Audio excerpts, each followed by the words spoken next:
नमस्कार साथियों की फैक्ट में आप सभी का स्वागत है। उम्मीद करता हूं कि आप सभी लोग बेहतर होंगे। सभी सनातनी और राष्ट्रवादी भाई बहनों से अपील रहेगी कि चैनल को सब्सक्राइब करिएगा, वीडियो को लाइक और अधिक से अधिक लोगों तक शेयर कर दीजिएगा। जो काम अब तक सुप्रीम कोर्ट नहीं कर पाया, जो काम सरकारें नहीं कर पाई, वो काम कर दिया है छत्तीसगढ़ के हाई कोर्ट ने।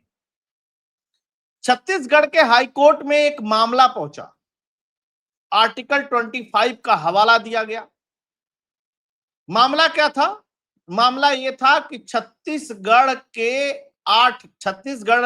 प्रदेश में 8 गांव ने अपने गांव के बाहर बोर्ड लगा दिया। और बोर्ड लगाया गांव में पंचायत जो होती है उसकी समिति ने, कि गांव के अंदर किसी भी कन्वर्टेड क्रिश्चियन यानी परिवर्तित क्रिश्चियन और पादरी का प्रवेश वर्जित है। और ये सारे आदिवासी गांव हैं। जैसे ही ये बोर्ड लगा, कन्वर्जन करने वाले जो मिशनरीज है उनके अंदर खलबली मच गई। ये तुरंत पहुंच गए छत्तीसगढ़ हाई कोर्ट। भाई इनका नेटवर्क तो बहुत तगड़ा है ही। छत्तीसगढ़ हाई कोर्ट के जज ने जो फैसला सुनाया, उसके बाद केरल का एक चर्च है जिससे ये लोग गवर्न होते थे, वो कह रहा है कि हम सुप्रीम कोर्ट जाएंगे। खैर, मामला क्या है विस्तार से इसको समझेंगे। और एक चीज और मैं बता दूं, पादरियों का और क्रिश्चियनों का गांव में जो प्रवेश एंट्री बैन की गई है, वो भारत के कानून के तहत की गई है। जब लोग आर्टिकल 25 का हवाला देते हैं, तो जो ट्राइबल को अधिकार मिले हुए हैं, यानी आदिवासियों को जो अधिकार मिले हुए हैं, उनके लिए जो कानून बने हुए हैं स्वशासन का, उसको भूल जाते हैं। उसी स्वशासन के कानून को छत्तीसगढ़ के हाई कोर्ट ने याद दिला दिया और बोला कि यह बिल्कुल ठीक काम किया है, कानून के तहत काम किया है, यह प्रोटेक्शन का अधिकार उनके पास है। अच्छा, ये मिशनरीज कन्वर्जन गैंग जो है ये बता रहा है कि छत्तीसगढ़ में चूंकि भाजपा की सरकार आ गई है, तो जो मुख्यमंत्री है तो उसने ऐसा कर दिया, तो उसने वैसा कर दिया, तमाम बवाल मचा हुआ है। सुप्रीम कोर्ट में इस तरीके के मामले जाते हैं तो सुप्रीम कोर्ट किस तरीके का रिएक्शन देता है, किसी से छिपा हुआ नहीं है। अच्छा, एक चीज और मैं बता दूं, ये वाला जो काम हुआ है, ये पहली बार ऐसा हुआ है कि मिशनरीज को आदिवासी इलाकों में इतना तगड़ा झटका लगा है, जिसमें कोई सरकार, कोई एनजीओ, कोई संगठन इन्वॉल्व नहीं हुआ है। यह अपने आप में एक बड़ी बात है। तो था क्या बोर्ड, थोड़ा उसको देखते हैं, फिर मामले को पूरा समझते हैं। ये बोर्ड लगा हुआ है, पास्टर या धर्मांतरण क्रियाकलाप वर्जित है। 8 गांव में लगा हुआ है बोर्ड, थोड़ा थोड़ा अंतर है उसमें। इसमें साफ साफ इन्होंने कहा है कि अधिनियम 1996 जो स्वशासन का हमारे पास अधिकार है, उसके नियम 4 घ के तहत सांस्कृतिक पहचान एवं रूढ़वादी संस्कृति की रक्षा का संरक्षण जो हमें प्राप्त है, हम उसके तहत गांव में आदिवासियों को प्रलोभन देकर के उनका धर्मांतरण कराना हमारी सांस्कृतिक पहचान को नुकसान पहुंचाने के साथ आदिम संस्कृति को इससे खतरा है। इसके लिए हम ये बोर्ड लगा रहे हैं। मजेदार है भाई साहब। एक दूसरे गांव में भी यही है, पास्टर और पादरी का प्रवेश वर्जित है, वहां पर भी इसी नियम का हवाला दिया गया है। लोग यहां पे खड़े हैं। अब पहुंचते हैं कोर्ट में क्या हुआ। पादरियों और धर्मांतरित ईसाइयों का प्रवेश प्रतिबंधित 8 गांव में लगाई गई होल्डिंग, अब कोर्ट ने भी समर्थन में दिया बड़ा फैसला। कोर्ट ने सीधे सीधे कहा कि इस पे कोई रोक नहीं लगाई जा सकती है। कोर्ट ने कहा क्या, और राज्य के 8 गांव में पादरियों को धर्मांतरित ईसाइयों के प्रवेश पर प्रतिबंध लगाने वाले होल्डिंग के मामले में बड़ा फैसला दिया। कोर्ट ने कहा कि ये होल्डिंग प्रलोभन या धोखाधड़ी के जरिए धर्मांतरण को रोकने के लिए लगाए गए थे, इन्हें असंवैधानिक नहीं कहा जा सकता। मुख्य न्यायाधीश रमेश सिन्हा और न्यायाधीश विभू दत्ता गुरु की खंडपीठ ने कहा कि ऐसा प्रतीत होता है कि संबंधित ग्राम सभाओं ने यह होर्डिंग स्थानीय जनजातियों और सांस्कृतिक विरासत के हितों की रक्षा के लिए एहतियात के उपाय के तौर पर लगाया है। बात समझ रहे हैं? अच्छा, खंडपीठ ने कांकेर जिले के दिग्बल टांडी और बस्तर जिले के नरेंद्र भवानी की ओर से दायर याचिकाओं का निपटारा करते हुए फैसला सुनाया। याचिकाकर्ताओं ने ईसाइयों और उनके धर्मगुरुओं को मुख्य धारा के ग्रामीण समुदाय से कथित तौर पर अलग थलग किए जाने का मुद्दा उठाया था। उन्होंने आरोप लगाया कि पंचायत विभाग ने जिला पंचायत, जनपद पंचायत और ग्राम पंचायत को हमारी परंपरा, हमारी विरासत नाम से प्रस्ताव पारित करने का निर्देश दिया था। ठीक, फिर क्या हुआ? अब थोड़ा सा कानून समझ लीजिए, तब और चीजें समझ में आएगी। जो कानून 1996 में बना था, उसमें साफ साफ 3 महत्वपूर्ण चीजें थी। पहली क्या चीज थी? स्वशासन को बढ़ावा देना। ग्राम सभाओं को पारंपरिक रूप से स्वशासन के माध्यम से, आदिवासियों के लिए है ये, ध्यान रखिएगा, स्वशासन के माध्यम से अपने मामलों का प्रबंधन करने की शक्ति देता है। मतलब एक तरीके से वह अपनी सारी चीजें, अपनी संस्कृति को बचाने के लिए, अपनी विरासत को बचाने के लिए स्वशासन स्थापित कर सकते हैं, उनको जैसा ठीक लगे। भूमि और प्राकृतिक संसाधनों की रक्षा। भूमि अधिग्रहण से पहले ग्राम सभाओं से अनिवार्य परामर्श सुनिश्चित करना। जनजाति भूमि के अतिक्रमण को रोकना। तीसरा, शोषण से बचाव। जनजातीय आबादी को शोषण से बचाने के लिए ग्राम सभा की सक्रिय भागीदारी सुनिश्चित करना। क्या क्या प्रावधान था? ग्राम सभा की शक्ति।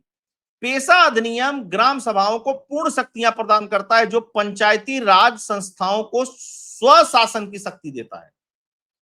मतलब उनका कोई मान्यता है, उनकी कोई चीजें हैं, तो वो उसको स्थापित कर सकते हैं साथ के साथ। आप देखते हैं अभी जब सीए लागू हुआ या अन्य कानून जब बनते हैं, या अभी एक और कानून की बात चल रही है कि वो इस देश में लागू होगा जल्दी ही, जिसमें सारे लोगों के समान शादी विवाह, ये सब सारी चीजों, उससे भी ट्राइबल को बाहर रखा गया है। मैं भी भूल गया हूं, एक लाइन वो बता दूंगा, आगे याद आ जाएगा। ठीक,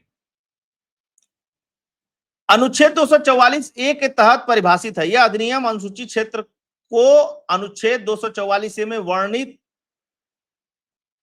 अनुसार परिभाषित करता है, जो 5वीं अनुसूची के तहत राज्यों के जनजातीय क्षेत्रों पर लागू होता है। जहां जहां जनजातीय क्षेत्र है, वहां वहां यह लागू होगा।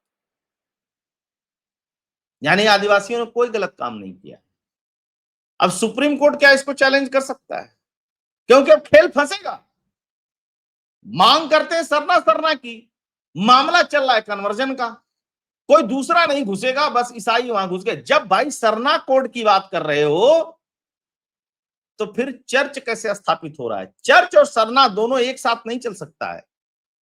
आप एक तरफ तो राजनीतिक हस्तक्षेप से इन सब चीजों को दूर रखना चाहते हो, सामान्य हस्तक्षेप से दूर रखना चाहते हो, दूसरी तरफ ये वाला धंधा, दोनों नहीं चलेगा। इसीलिए आप देख रहे हैं कि झारखंड में भी इस समय कुर्मी आंदोलन चल रहा है कि हमको भी उसमें शामिल किया जाए, प्रकृति पूजा वाली व्यवस्था में। अच्छा, ग्राम पंचायत का क्या कहना है?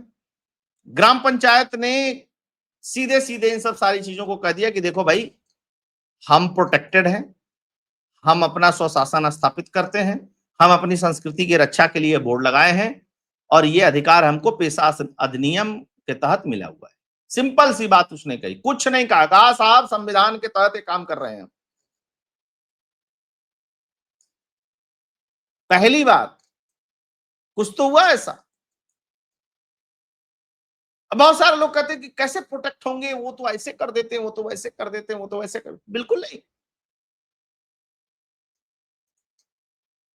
आदिवासियों की पहचान इतने तेजी से मिटाई जा रही है मिशनरीज के द्वारा, और कुछ बाहर से आए इस्लामिक कट्टरपंथियों के द्वारा कन्वर्जन करके इतनी तेजी से मिटाई जा रही, पूछना ही नहीं है। भरमसाठ कन्वर्जन चल रहा है, और हर ईसाई इलाके में चल रहा है, कोई पूछने वाला नहीं। तो दोनों चीजें कैसे हर आदिवासी इलाके में चल रहा है, दोनों चीजें कैसे चल सकती हैं? भैया अनुच्छेद 5 के तहत अगर आपको प्रोटेक्शन दिया गया है, तो फिर ये वाला काम नहीं चलेगा। और जब ये वाला काम हो जाएगा, तो फिर वो वाली पहचान नहीं चलेगी, क्योंकि ये प्रोटेक्शन ही मिला है संस्कृतियों की रक्षा करने के लिए और प्रकृति पूजा के लिए। गांव कौन कौन से थे? कुड़ाल, पारवी, जुनवानी, घोटा, मतलब ये गांवों के नाम इसमें दिए हुए हैं।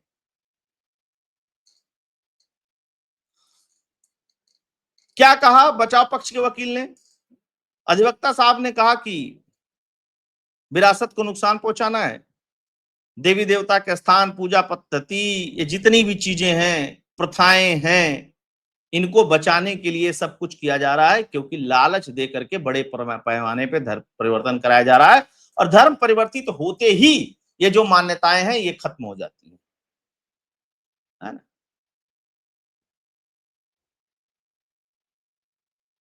कोर्ट ने क्या कहा? कोर्ट ने कहा कि सीधे सीधे प्रलोभन और धोखाधड़ी को रोकने के लिए लगाया गया, ये कोई असंवैधानिक नहीं है, याचिका खारिज।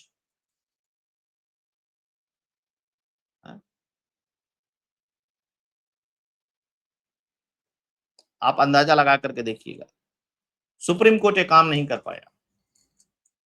या तो भाई कानून है मत बनाओ, जब कानून बनाए हो, उनको प्रोटेक्ट किए हो, तो किससे प्रोटेक्ट किए हो? हिंदुओं से। हिंदू कन्वर्जन कर रहे थे वहां जाकर के, हिंदू अतिक्रमण कर रहा था वहां जाकर के, क्योंकि तुम तो कहते कि वो हिंदू नहीं है, वो प्रकृति पूजक हैं, उनकी व्यवस्थाएं अलग हैं। उनमें से भी बहुत सारे इसी बात के लिए आंदोलन करते हैं, मानते हैं उस चीज को। हालांकि हमारी राष्ट्रपति महामहिम है, वो तो मंदिर भी जाती हैं, जय श्री राम का नारा भी लगाती हैं, टीका भी लगाती हैं, सारी चीजें मनाती हैं। तो प्रोटेक्शन दिया गया कि भाई वहां जाकर के दबंग लोग, बाहुबली लोग, हिंदू सब कब्जा कर लेंगे, उनको प्रोटेक्ट कर दिया जाए। और उन लोगों ने पलट करके बोर्ड लगा दिया उसी कानून का, तो तुरंत खलबली मच गई, हम यहां जाएंगे, हम वहां जाएंगे, कैसे नहीं रोक सकते हैं फला। बिल्कुल रोक सकते हैं, और किसी का भी प्रवेश रोक सकते हैं। वो उसी लाल संविधान की जो किताब राहुल गांधी लहराते हैं ना, उसी में ये प्रावधान दिया हुआ है। कानून इस देश में बहुत हैं, इंप्लीमेंटेशन नहीं होता है।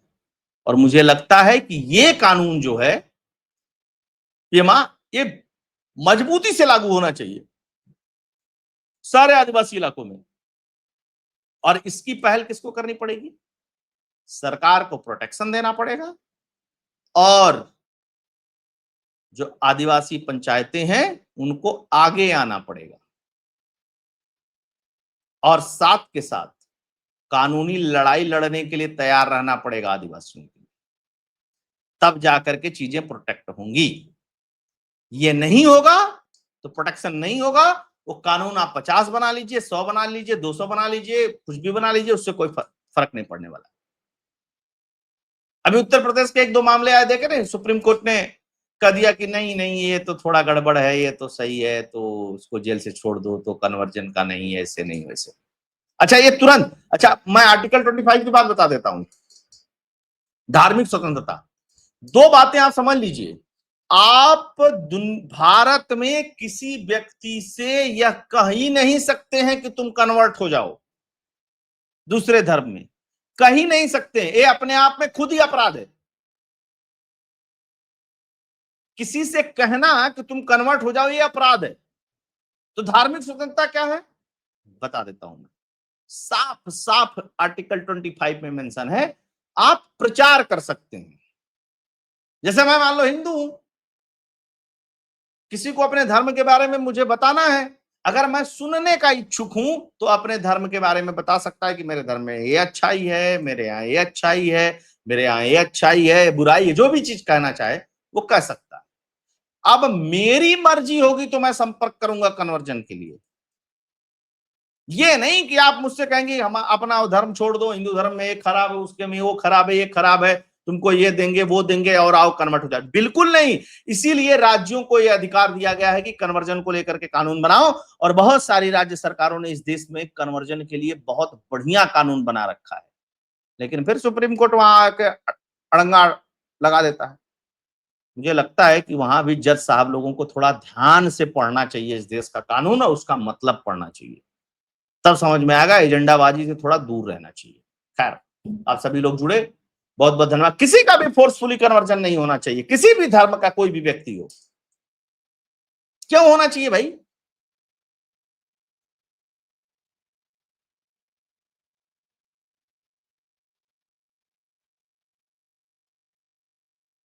तो आप लोगों से आग्रह रहेगा कि वीडियो को अधिक से अधिक राष्ट्रवादियों तक व्हाट्सएप और टेलीग्राम के माध्यम से शेयर करिएगा। अब सुप्रीम कोर्ट मामला जाएगा, देखते हैं क्या होता है वहां पे सुप्रीम कोर्ट में। और आप लोग अगर कंट्रीब्यूटर डोनेट करना चाहते हैं तो उसके लिए फोन पे और पेटीएम का नंबर स्क्रीन पे दिया हुआ है। आप सभी जुड़े, बहुत बहुत धन्यवाद। जय हिंद, जय भारत, जय श्री राम।